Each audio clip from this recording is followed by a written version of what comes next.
안녕하세요, 마량입니다. 이번 영상에서는 일 잘하는 사람의 업무관리 노하우라는 주제로 제 생각을 한번 공유해 볼게요. 먼저 일 잘하는 사람이 무엇인가 정의를 한번 해봐야 되는데요. 제가 생각하는 일 잘하는 사람은 다양하고 많은 일을 놓치지 않고 빠르게 그리고 좋은 퀄리티로 처리하는 사람을 의미합니다. 좀 당연한 소리들을 이렇게 다 해놨죠. 그래서 이거를 좀 더 쉽게 표현을 한번 해보면은, 일을 잘 못하는 사람은 일을 요청하거나 질문을 했을 때 답변이 느리거나 없거나 아니면 답변이 오더라도 좀 정확도가 떨어져요. 답변에 좀 불안함이 있습니다. 그런데 일을 잘하는 사람은 일을 요청했을 때 뭐 다시 재질문을 하든 아니면 결과를 가져오든 어떤 답변을 하든 그런 반응들이 굉장히 빨리 와요. 그리고 그 반응에 대해서 믿음이 갑니다. 그래서 다시 정리하면, 일을 잘하는 사람은 질문이든 결과든 답변이 오는 사람, 그리고 내가 무언가 요청했을 때 좋은 상호작용이 될 것이라는 믿음을 주는 사람, 저는 그렇게 생각을 하고 있습니다. 그래서 이번 영상은 일 잘하는 사람의 노하우에 대해서 제 생각을 공유 드린다고 했잖아요. 그래서 요청받은 일에 대해서 빠지지 않고 모두 빠르게 높은 퀄리티로 제 동료에게 상호작용을 잘 하기 위한 몇 가지 노하우들을 말씀을 드리려고 합니다. 첫 번째 노하우는 할 일을 메모하는 거예요. 내가 해야 하는 모든 일을 기록해야 됩니다. 적지 않으면은 무슨 일을 해야 할지 기억에 의존을 해야 되거든요. 그런데 이 기억이라는 것이 생각보다 굉장히 큰 에너지를 소모를 해요.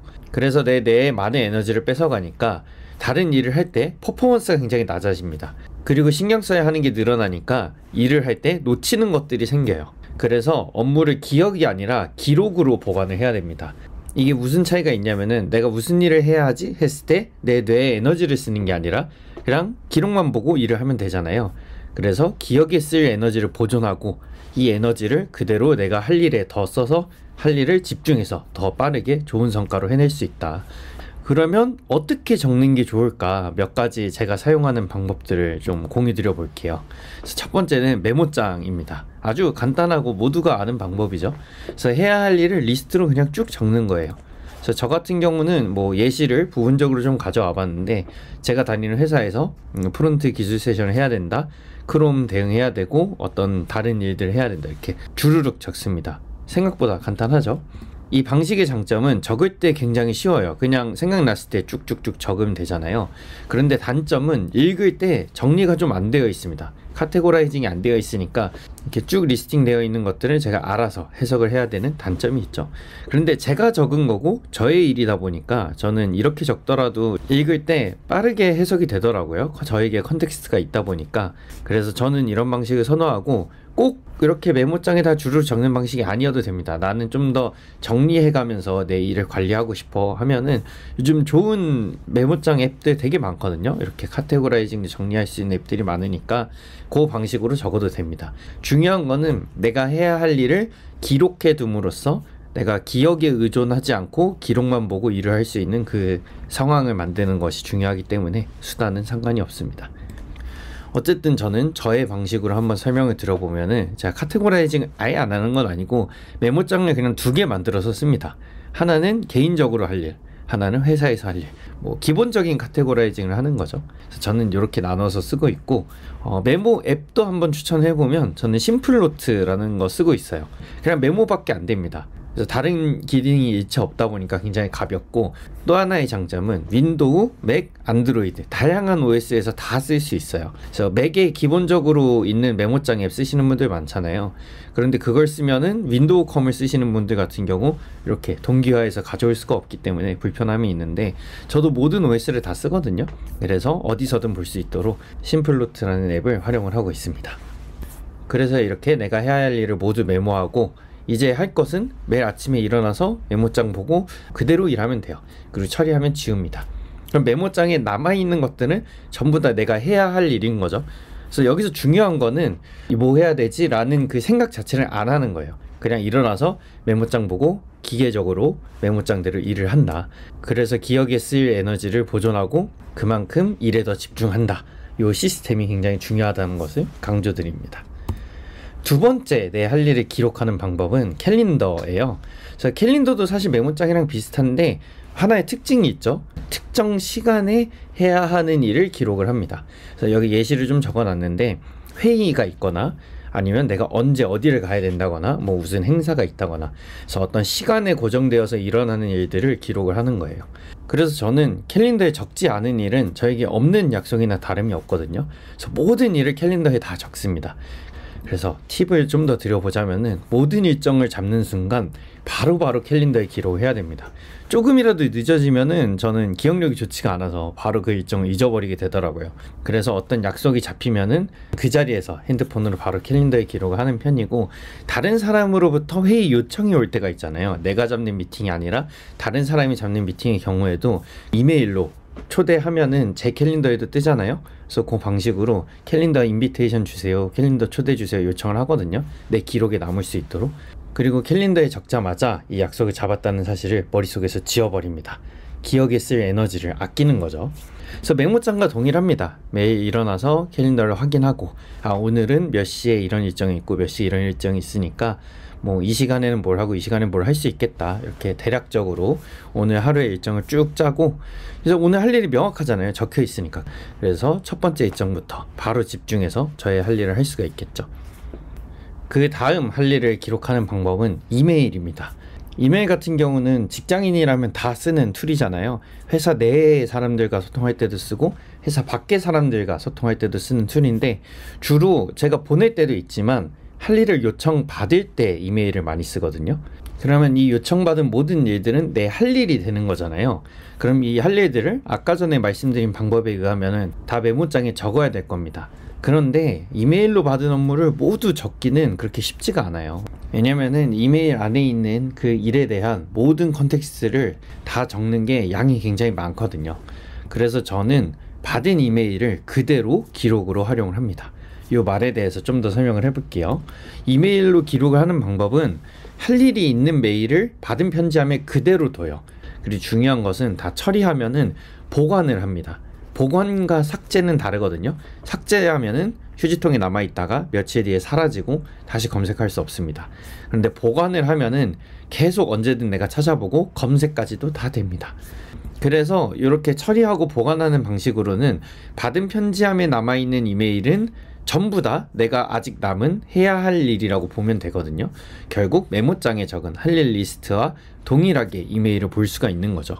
그러면 똑같습니다. 매일 이메일을 확인하고 최대한 처리하고 보관을 해요. 다 보관하면은 뭐 메일 앱마다 UI는 다르겠지만 이런 메시지들이 뜰 거거든요. 그래서 너가 해야 할 일 다 했구나. 그래서 이 메시지를 봤을 때 굉장히 기쁩니다. 그런데 사실 이 메시지를 본 적은 많이 없어요. 그래서 이메일을 다 없애는 게 쉽지가 않기 때문에 이걸 목표로 항상 일을 합니다. 마지막으로 할 일을 기록하는 방법은 협업 도구예요. 모든 회사에는 동료와 일을 잘 하기 위해서 어떤 도구들을 사용을 할 거거든요. 그래서 여기에 예시로는 슬랙과 지라를 들었는데, 메신저 또는 이슈 관리 툴이죠. 그래서 이 툴들에는 다른 사람으로부터 요청받는 일들이 이메일처럼 역시 많이 쌓여 있을 겁니다. 여기 있는 메시지를 그대로 기록으로 활용을 하면 됩니다. 그런데 메신저 같은 경우는 좀 어려움이 있습니다. 여기 카카오톡을 예시로 들었는데 모든 메시지가 주르륵 흐르잖아요. 그러면은 각 대화의 주제가 흩어져 있어요. 어떤 주제는 지금 나왔다가 1시간 전에 나왔다가 2시간 전에 나왔다가, 그래서 요거를 주제별로 모아보거나 검색하기가 어렵기 때문에 그래서 메신저가 흘러버리면은 기록으로 쓸 수가 없습니다. 그래서 제가 드리는 팁은 여기 슬랙을 예시로 들었거든요. 주제별로 묶는 게 굉장히 중요해요. 그래서 내가 동료와 대화를 했을 때 어떤 주제에 대해서 궁금하다면은 나중에 그 스레드만 보면은 모든 대화를 모아볼 수 있도록 하는 편의성이 필요하거든요. 그래서 웬만하면은 그냥 메신저에서 주르륵 쓰지 마시고 어떤 말이 있을 때 그 아래 댓글 형식 스레드 단위로 소통해서 주제별로 묶을 수 있도록 습관을 들이면은 굉장히 좋습니다. 그래서 카톡에는 이런 기능이 없는데 웬만한 업무 도구 메신저에서는 이런 기능들이 다 있을 거거든요. 그래서 스레드 기능을 꼭 잘 활용을 하시면 좋겠습니다. 그리고 지라와 같은 이슈 관리 도구에서의 팁은 이메일을 연동해두면 굉장히 좋아요. 웬만한 이슈 관리 툴들은 이메일 연동 기능이 다 있거든요. 나를 멘션 당하는 태스크의 경우에는 메일로도 알려줘. 그래서 이런 기능인데, 그러면은 이슈 관리 도구에 따로 들어가지 않더라도 이메일로 내 할 일을 모두 확인할 수 있는 거잖아요. 그러면은 안 그래도 이 할 일을 기록하는 툴들이 지금까지 말씀드리는 것만 해도 꽤 많았는데 한 가지를 줄일 수 있는 거죠.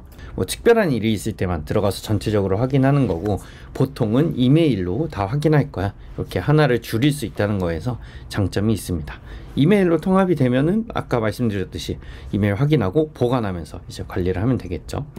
개발자의 경우에는 GitHub에도 내 할 일을 기록해 둘 수가 있어요. PR로 기록을 하는 건데, 그래서 마무리 안 된 작업이 있을 거잖아요. 내가 어떤 일을 해야 하는데 하루 안에 모든 PR이 마무리되지가 않다 보니까 이런 것들을 PR로 올려버립니다.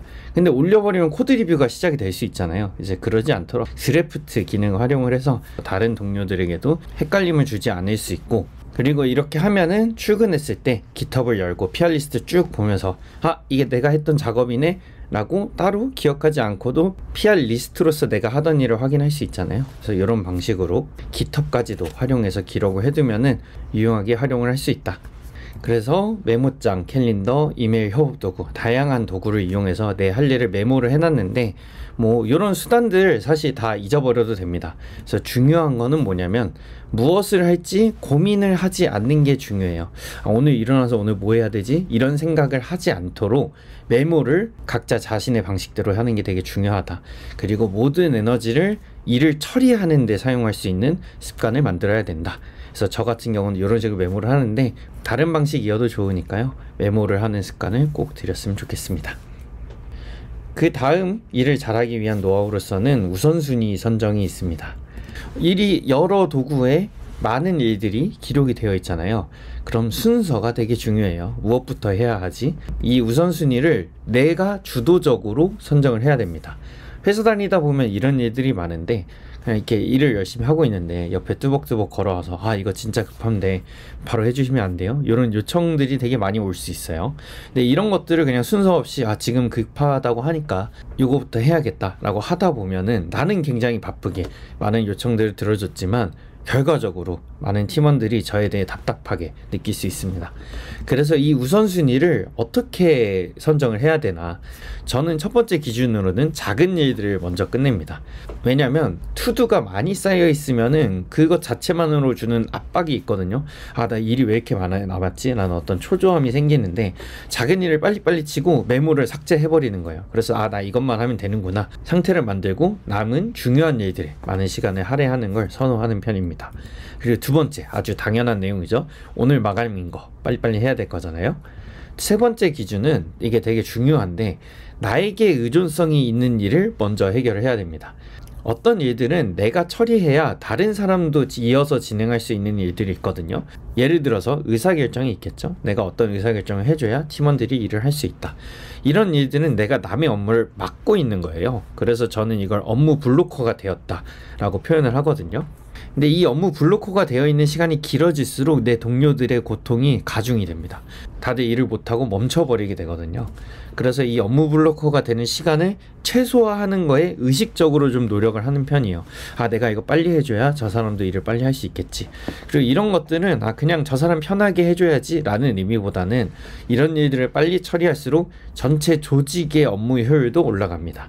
내가 업무 블로커가 되는 시간을 줄이고 저 사람도 자신이 업무 블로커가 되는 시간을 줄이고 이렇게 모든 동료가 각자 블로커가 되지 않기 위해 노력을 하다 보면은 일의 핑퐁이 빨라지겠죠. 그래서 전체적인 조직 업무 효율이 올라가기 때문에 단순히 이런 일은 동료에게 좋은 이미지를 쌓기 위해서가 아니라 조직을 위해서도 우선순위를 올리는 게 도움이 된다.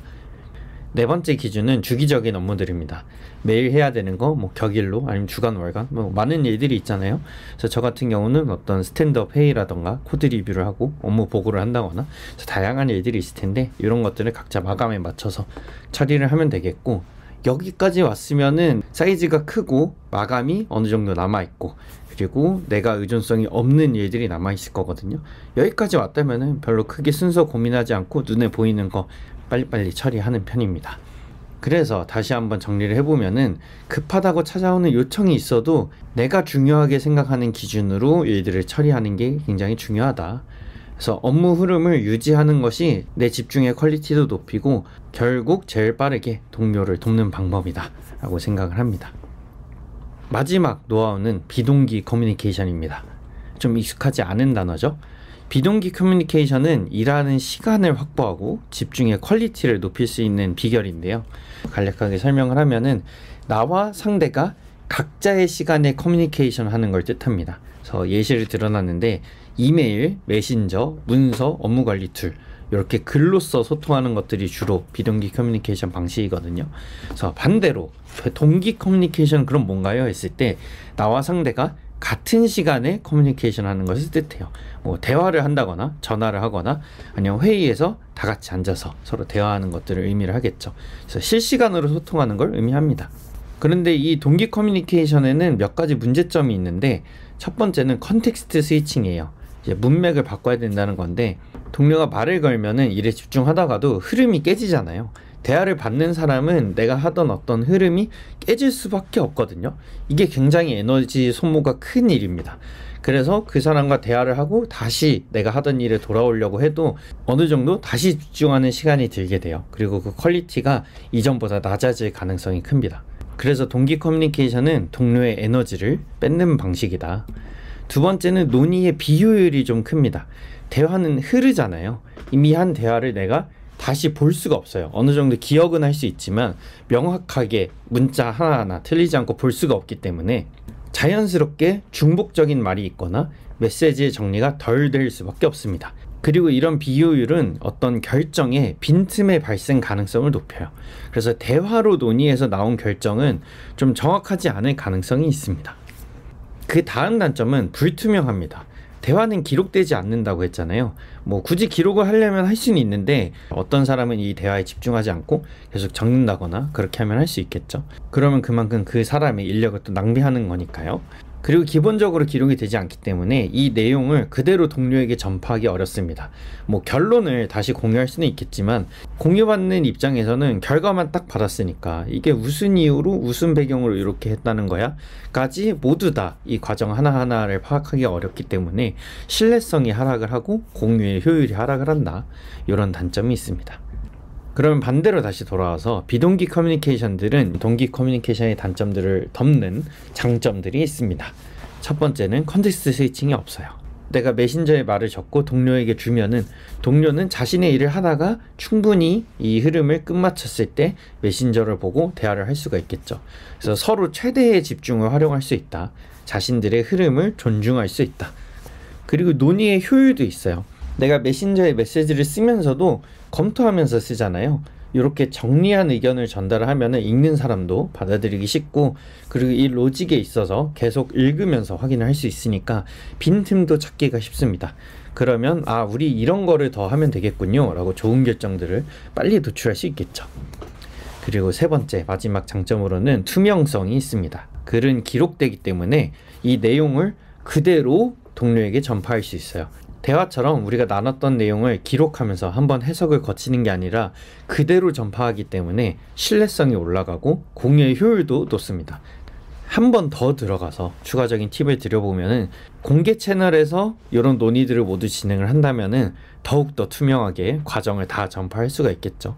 DM이나 프라이빗 채널을 이용하는 게 아니라 전 사원이, 전 팀원이 볼 수 있는 곳들에서 웬만하면 일정인 논의를 하면은 굉장히 효율 높은 좋은 대화를 할 수 있다. 그렇게 생각을 합니다. 그럼 비동기 커뮤니케이션이 동기 커뮤니케이션보다 압도적으로 좋은 것 같은데 그냥 모든 일을 우리 이제부터 비동기로 할까요? 라고 한다면 사실 이건 불가능합니다. 왜냐면 동기 커뮤니케이션에는 아주 강력한 장점이 한 가지 있거든요. 뭐냐면은 직접 대화하는 건 실시간으로 상호작용이 매우 빠릅니다. 메신저로 쓰면은 답변을 기다려야 되잖아요. 그 답변이 언제 올지도 모르고 실제로 많이 늦습니다. 그런데 직접적으로 대면에서 대화를 하면은 내가 말을 했을 때 이게 바로바로 답변이 오고 나도 다시 답변을 하고 그래서 논의를 빠르게 진행할 수 있다는 장점이 있거든요. 그래서 많은 질문이 오갈 때 유용해요. 내가 A라는 질문을 하고 B라는 답변이 왔을 때 다시 C를 묻고 D를 묻고 E를 묻고 그래서 한두 가지의 그냥 논의 결정이 아니라 많은 질문을 하면서 함께 답을 찾아갈 때 굉장히 유용한 방식인 거죠. 그래서 결국 한 가지의 절대적인 답은 없고 진리에 케바케 동기 방식, 비동기 커뮤니케이션 방식을 상황에 따라 적절히 선택을 해야 됩니다. 그러면 어떤 식으로 이 선택을 잘 하면 좋을까? 저희 팁을 드려보면은 저는 대화나 전화는 최대한 줄이자는 기조예요. 그래서 기본적으로는 메신저로 일을 합니다. 90% 이상은 대체를 하는 것 같아요. 그런데 대화로 빨리빨리 일을 하다가 메신저로 하면은 그 느껴지는 답답함이 있거든요. 이거 그냥 내가 바로 뚜벅뚜벅 걸어가서 말 걸면 바로 해결되는 답변인 건데 메신저로 하면은 언제 올지도 모르는 걸 기다려야 하고 다 답답하다 이렇게 느낄 수 있는데 참아야 됩니다. 참고 웬만하면 비동기 커뮤니케이션 방식을 선택하는 것이 좋다. 그런데 정말 급한 것들이 있잖아요. 뭐 장애가 났어, 이런 것들은 빨리빨리 소통을 해야 되니까 그럴 때는 저도 걸어가서 대화를 합니다. 그런데 웬만하면 비동기로 하는 게 좋다, 이런 기조를 갖고 있고, 그 다음 팁은 회의에서 문서를 활용하는 겁니다. 회의에 들어가기 전에 문서에 이 회의 왜 하는지, 배경, 그리고 이 일이 어느 정도 진행이 됐는지, 우리는 무엇을 논의해야 하는지를 문서로 쫙 정리하고 가면은 어떤 논의가 필요하고 어떤 결정이 필요한지가 명확하게 보이기 시작을 하거든요. 그리고 이 문서를 갖고 들어가서 회의 시작 전에 다 같이 5분 있고 시작을 하면 굉장히 좋습니다. 문서를 사전에 뿌리는 거는 생각보다 큰 도움이 되지 않더라고요. 왜냐하면 다들 각자 자신의 일이 바쁘기 때문에 회의 오기 전에 입고 오세요라고 해도 읽기가 쉽지 않아요. 그래서 그냥 회의 시작했을 때 다 같이 5분 있고 시작한다면은 다 같이 집중해서 똑같은 회의의 컨텍스트를 갖기가 좋다. 그래서 그냥 회의에 들어가서 우리 이런 거 하려고 합니다, 말로 전달하는 것보다 문서로 한번 배경을 맞추고 시작을 하면은 결정의 퀄리티가 매우 높아집니다. 그리고 회의 시간 자체도 많이 줄어들 거예요. 회의 시간을 줄이는 게 조직의 업무 효율에 엄청나게 큰 영향을 끼치기 때문에 한번 문서를 활용하는 회의를 조직적으로 습관화한다면은 많은 도움이 될 겁니다. 그래서 지금까지 일 잘하는 사람의 업무 노하우로서 3가지: 할 일을 메모한다, 그럼으로써 기억에 들어가는 에너지를 보존한다, 그리고 어떤 일을 먼저 할지 내 기준을 선정해서 흐름을 유지한다. 여기서 내가 업무 블로커가 되지 않는 그런 것들을 의식적으로 노력을 해야 된다. 그리고 마지막으로 비동기 커뮤니케이션으로서 서로에 집중하는 시간을 존중할 수 있는 방식으로 대화를 한다면은 우리의 업무 효율을 더욱 높일 수 있다. 이런 것들을 말씀을 드렸는데, 일이 너무 많아지면은 일에 먹히는 느낌이 들 때가 있습니다. 내가 일을 하면서도 지금 무슨 일을 하고 있지? 다음에 지금 이거 빨리 끝내야 되는데, 막 여러 가지 생각이 들면서 일에 집중이 잘 안 돼요. 그래서 제가 방금 말씀드린 여러 가지 방법들을 통해서 일을 내가 통제하는 습관을 만들 수 있다면은 분명히 일 잘하는 사람이라는 소리를 동료로부터 들을 수 있을 겁니다. 그래서 오늘의 영상은 여기까지입니다. 감사합니다.